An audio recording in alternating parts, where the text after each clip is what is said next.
What's up, guys? I'm Jeff. I'm Ken, and this is Comic Rewind, the show where we pick an old comic book from our collection and we just kind of talk about some of the stuff in it. Today we are doing the Avengers, Earth's Mightiest Heroes. This is Volume 2, Number 2. Sweet cover. Yeah, it's... I'm noticing, I'm sure you guys are noticing, big into the 90s.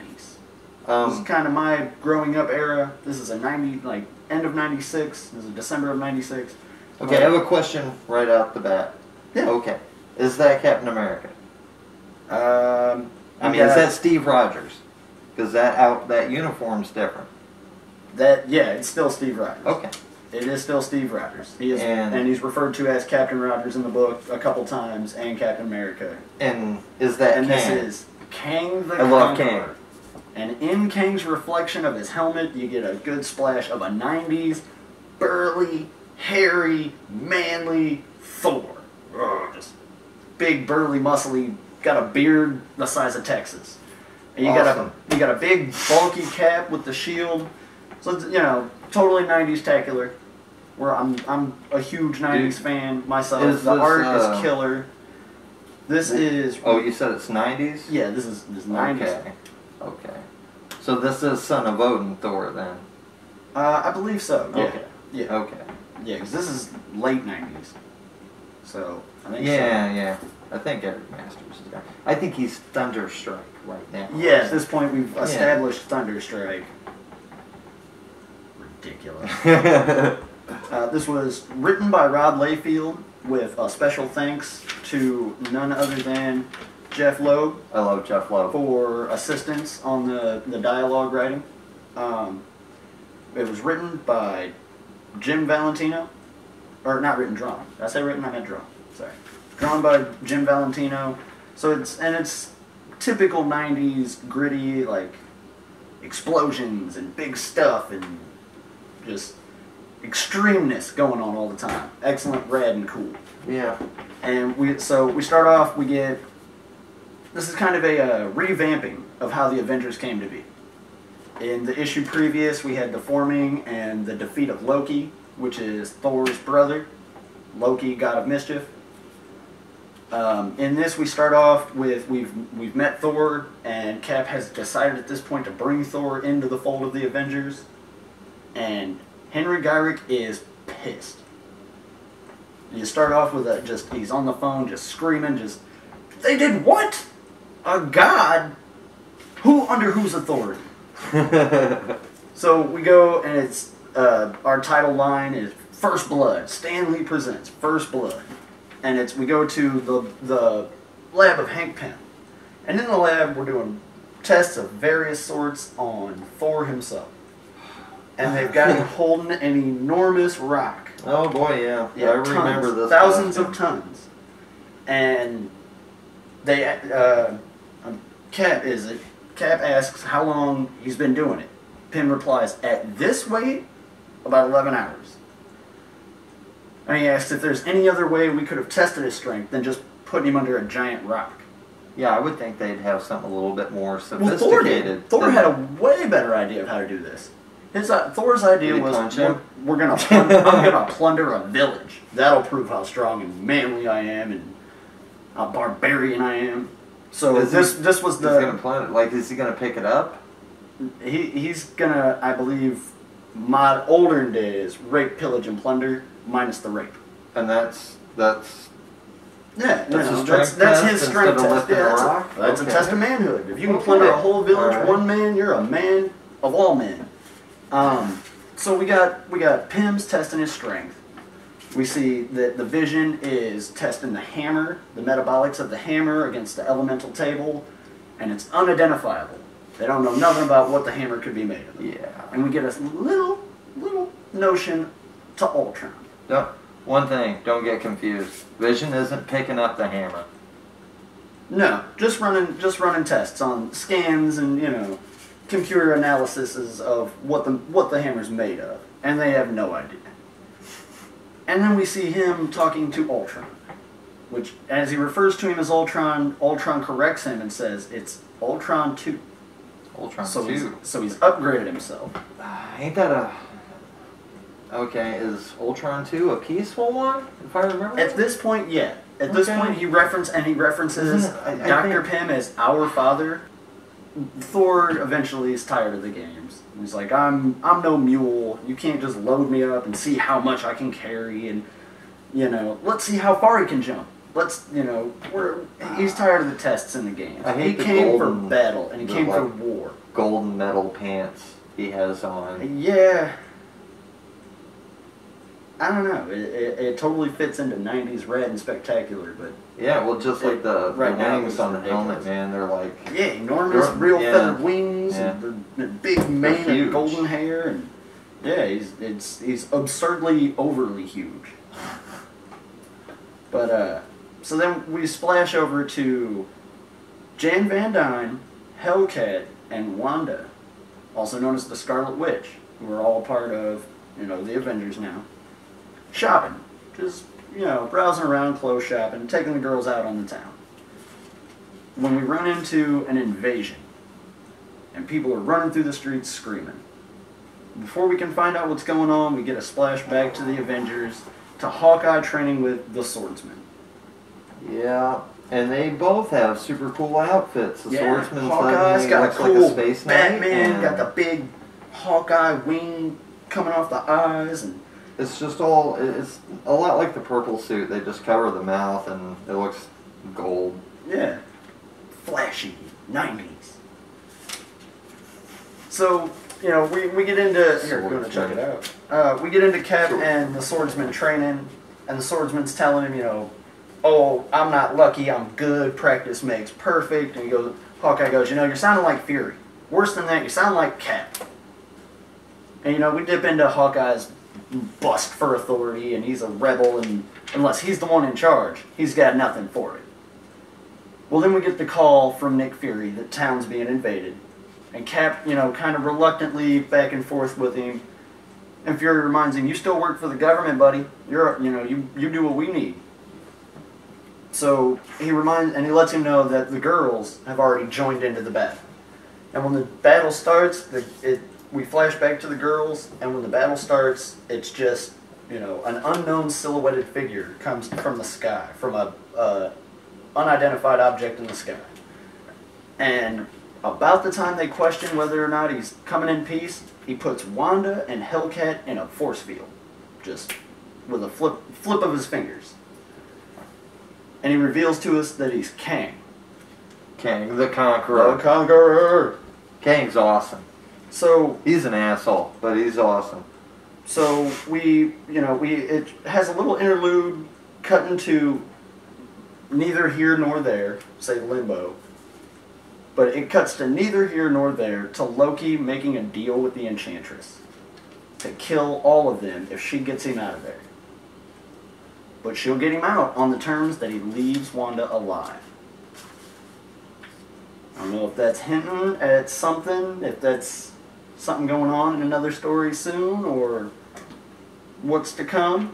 So he agrees to the terms, and as they're freed, where they come free, they come to Agatha Harkness, who was kind of helped Wanda get a little control over her powers. Gave her a little old Wiccan training, and they pretty much kind of torture her into finding out where she's at and what she's doing, trying to find Wanda. So then we cut back to the battle, and Thor, as he's, as they've got the girl, Kang's got the girls in the bubble, Thor comes in, being a manly man, and thou shalt attack women and babes before men, meet thy hammer, and brings it down on him. Oh, and throws the hammer at him. He's like, if I have to, bring down the heavens themselves upon him. Yeah, well, he throws the hammer, Kang just blocks it. He's like, nope, force field, that hammer don't do jack. So then, everybody tries to take their shot. Swordsman runs in and tries to take a cheap shot to distract him. And about that time, Hawkeye shoots an arrow. And Hawkeye's, the battle's raged, and Hawkeye's, I'm using all the tricks in the book. How about, let's do something simple. What about water? and shoots a water arrow at him. Now, I'm not sure exactly how this would work. How I guess you, a vial of water as an arrow? Or you know, he took his Dasani and just, you know. You know, I would buy that just as much as I would buy a vial of water, to be honest. So it's not that unbelievable for this. Well, the really unbelievable part is that's what takes the shield down. The water? The water short circuits the force field. So so Kang's exposed only long enough for Cap to catch him in the knees with a perfectly thrown shield. So Kang's down. They send in the Vision to phase into him and try to contain him. To no avail. Kang orders from his ship, orders an airstrike, and levels the playing field. Everyone's down. If you guys don't know, Kang the Conqueror lives outside space and time. Yeah. Like he can just kind of time travel and stuff, and he has he'll grab armies from a different time and a different universe and just bring them here. Yeah, just throw them on there. Whatever. Here you go, guys. Deal with this while I go do something else. He calls an airstrike, leveling the playing field, leaving 2 men standing. Thor and Kang. It is and a cool he mentions panel. that when he drops the airstrike, he mentions that that's the benefit of coming from the 31st century. So he comes from a whole century ahead of us, time jumping and alien spaceship nuke dropping levels all the Avengers. So that's when Thor decides, I'll bring down the thunder. Again, yeah. He goes for the monster shot. and I will have your blood for spilling theirs. And just about the time he's bringing down the hammer, Kang snatches him with a force field. And Tractor Beam drags him into the alien ship. With him being the last piece of the puzzle he needs, the only one strong enough to stand to him, now he's got them all.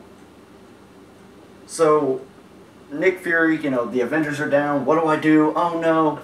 Somebody call the Fantastic Four. Hell yeah. Woo-hoo! That's who I'd call. I'd immediately call Reed Richards. That's who I'd call. Anytime you can't figure some stuff out, call Reed. It's from space. They'll it's from the future. It'll eat over. the planet. Call Reed Richards. Yep. 1-800. Call Reed Richards. That's right, man. Unfortunately, the Fantastic Four is occupied. Yeah, they're probably in space. Yeah. They're always in space. Yeah. That happens in Spider-Man a lot, where they're like, we'll go see if the Fantastic Four will help us, and they're not there. Yeah, and they throw a reference number out to another issue of Fantastic Four to catch up with what they've got going on. Yeah. That's for another time. So we cut back to inside the ship. The helpless Avengers are downed, and you see Kang has his own personal trophy room of the swordsman's swords, Hawkeye's bow and arrows, Captain Shield, Mjolnir, and Vision, because the machine is the trophy itself. And he says to himself, he says out loud, you think by yourself, that he's done all this for you. I've done it all for you. I'll destroy this world, any other era, any other time period, all for you. The Mantis. His secret love, of course. Or, pronounced love. Yeah, so is this the first time you realize she's connected with him? Yeah, this is the lead into that story. Cool. And it's That's our an next awesome issue book. is 31st Century Nightmare. And it's leads into a traverse of how Nick Fury and what's left of any Avengers he can find are going to try to, catch up to Kang and try to get the Avengers back. Because at this point, Kang's taken all the Avengers hostage and plans on keeping them in a stasis as personal trophies. So not only does he keep their weapons, but he's also keeping their bodies. So now we're at the point, and I'm going on the foreseeing that Loki will have something to do with what goes on next, on his accord with the Enchantress, and a deal's a deal. So it doesn't matter if Kang's already trying to kill him or if it's Loki. Loki's the one that's going to want to be the one to do it. So kind of makes you think that Loki might, you might see Loki and Kang kind of go back and forth, or they might team up. They might work together and put it into the Avengers. Yeah. But considering it's number 2, I don't know. 2 issues is pretty soon to cancel it. Yeah, it is. It is. So, if they don't cancel this. Yeah, they don't. There's more. I've got more. Yeah. I know there's another one. We don't need to cliffhang them. Yeah. I mean, this is old shit. But it does, you know, reading single issue to issue, it you know, leaves you on the question of what's going to happen next. Yeah, Kinda gives yeah. You, it makes you kind of want to pick It's a up cool another issue. one. I love Kang. Yeah, it's a good Anytime introduction to shows Kang the up. Conqueror, and it kind of shows, like, I there's really- really not anybody in the Avengers. They have a really hard time staying with Kang. Well, I really wish we could get Kang into a movie. You know, I kind of think. That would be really nice. Trust me, I want to see the Infinity War just like everybody else does. I want to see that shit. It's gonna be awesome. But I think maybe you know it'd have been cool if the third one was a Kang movie and you could evolve it a little bit more. Yeah. Maybe bring in another gem, explain it a little bit better. In the books, he was a fairly known. But you never know. Maybe like the Guardians or something will deal with him in the because he does deal with space a lot too. Yeah, Space that and would be time. cool. So. See, I take it back. I want to see that shit. I want to see the Guardians of the Galaxy fight Kang the Conqueror in the next movie. That would be honestly awesome. in a movie that would be more viable than the Avengers. So that's it for this one. This is like I said, Avengers: Earth's Mightiest Heroes #2, First Blood. Very cool issue. So yeah, sticking with the what seems to be the thread of things. We're going 90s tacular with an awesome advertisement, by the way. Yeah, it's Action Man.